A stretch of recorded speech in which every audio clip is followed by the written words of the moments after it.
We're the famous Arsenal and we're going to Wembley. Yes, it's your boy Chick from Gooner Eagle Eye coming to you again for a Take 2 review of the Arsenal versus Chelsea game. Now, for those of you who saw Take 1, these stunners will make a lot of sense to you already. For those of you thinking, who is this fucking idiot? I think the best thing to do is pause this right here and go back to my preview. That'd be the best thing for you to do. For those of you who can't be asked to do that shit, let me just take this time to know that this is Smug Me, and you're going to hate Smug Me. I told everybody who would listen that Mertesacker would be that guy. He would be the guy that will step up if he is asked to play in the center of that three. And I had abuse. Oh my gosh, did I have abuse for even having the audacity to say such a thing.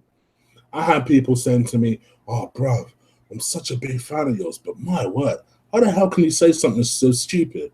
Oh, bro, man, I don't want you to disfigure your face with an egg, man.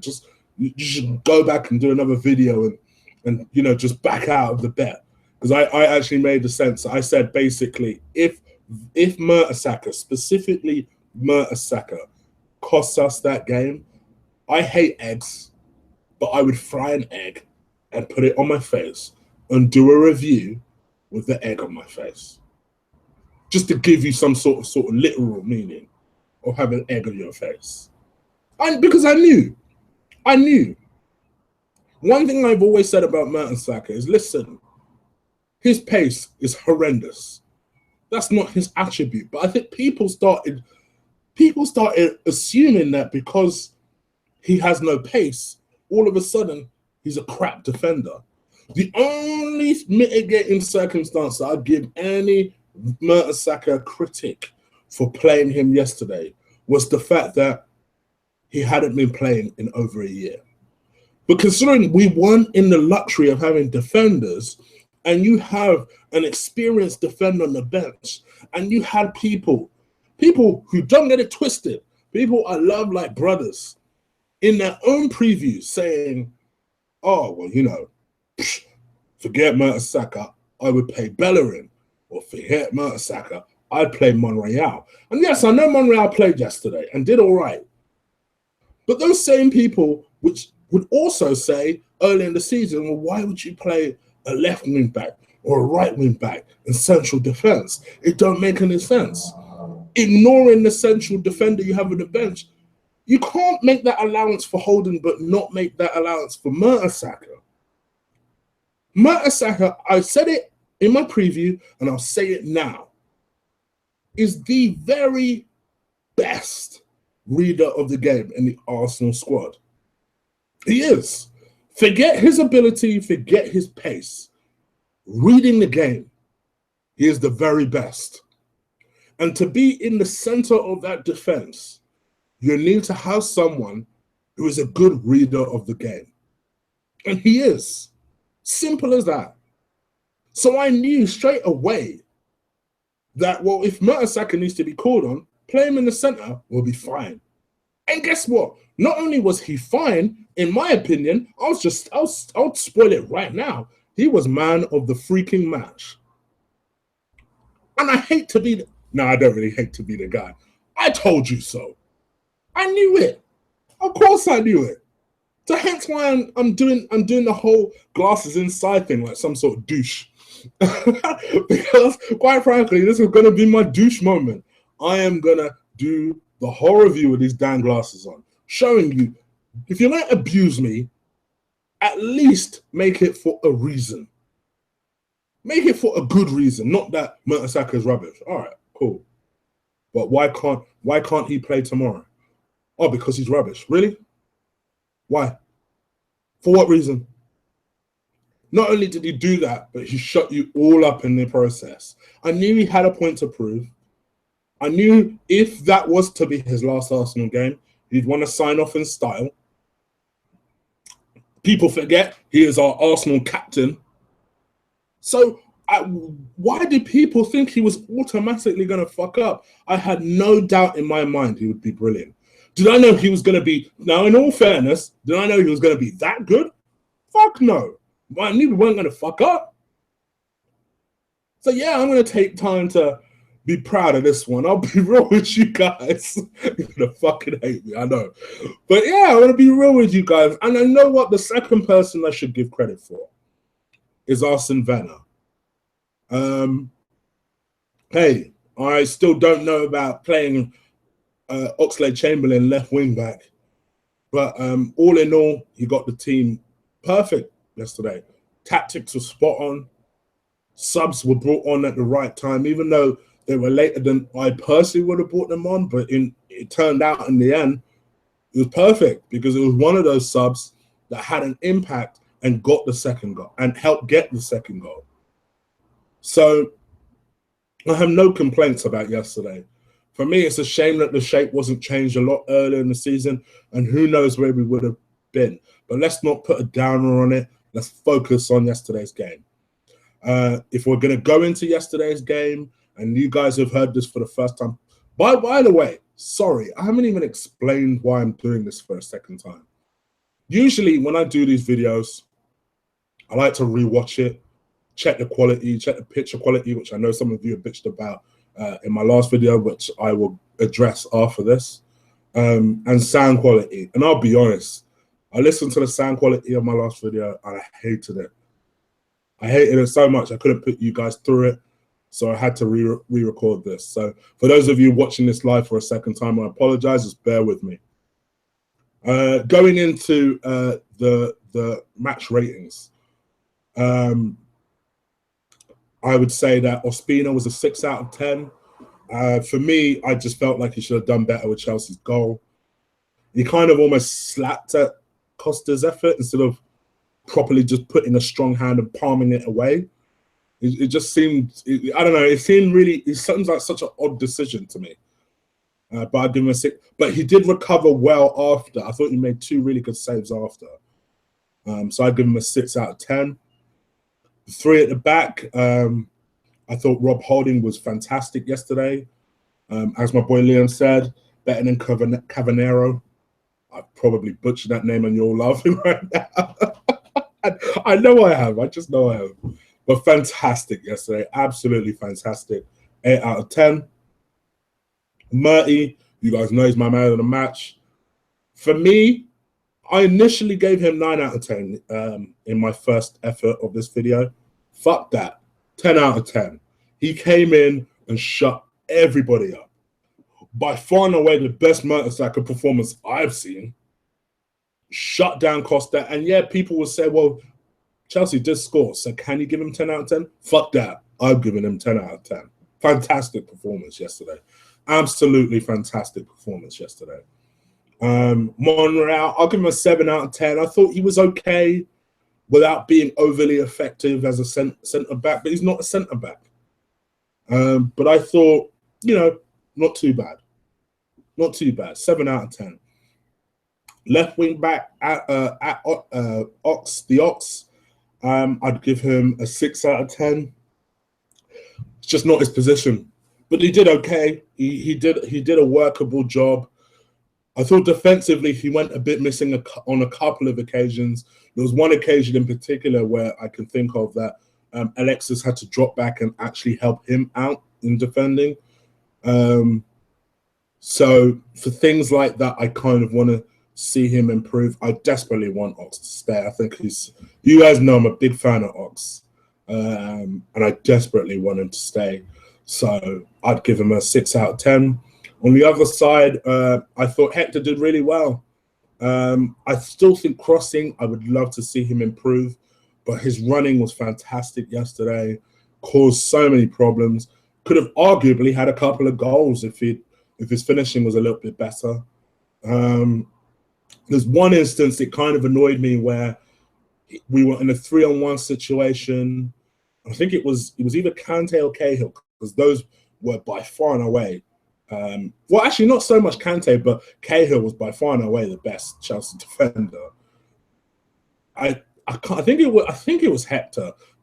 well, it was definitely Hector, but I think it was Cahill, where Bellerin was running down the byline, and we're in a 3-on-1 situation. It was in the second half, and he tried crossing the ball. It was a great sliding challenge that if had that Chelsea player not made it, it would have been an easy goal for us. You just think to yourself, I couldn't help but think at the time when I was watching it, if that was Ox, he's making a better decision than to try and cross it along the ground.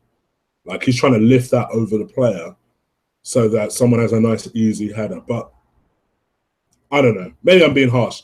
Just especially when I give it an 8 out of 10. It's like, what am I really complaining about? 8 out of 10. I thought Xhaka was fantastic yesterday. Passing was on point. Kante was real quiet. Apart from a little 10-minute spell just before Chelsea scored, I thought Kante was quite quiet yesterday. And I thought a lot of that had to do with Xhaka. I've probably judged this boy too harshly very quickly. Next season, I fully expect him to grow and to develop into the role and just dramatically improve. So for me, I'm finding him very impressive. I give him an 8 out of 10. As with his boy Ramsey, listen, I can hold my hands up. A lot of people were talking about the fact that they couldn't understand. Sorry, a lot of people were saying that they love the Ramsey and Xhaka combination. And I couldn't really understand it because none of them are overly defensive-minded. So I didn't understand why people love that combination so much.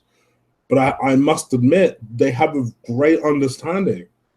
It seems so balanced because Xhaka's left-footed, Ramsey's right-footed. Xhaka kind of likes to stay put and spray passes, whereas Ramsey loves his late runs.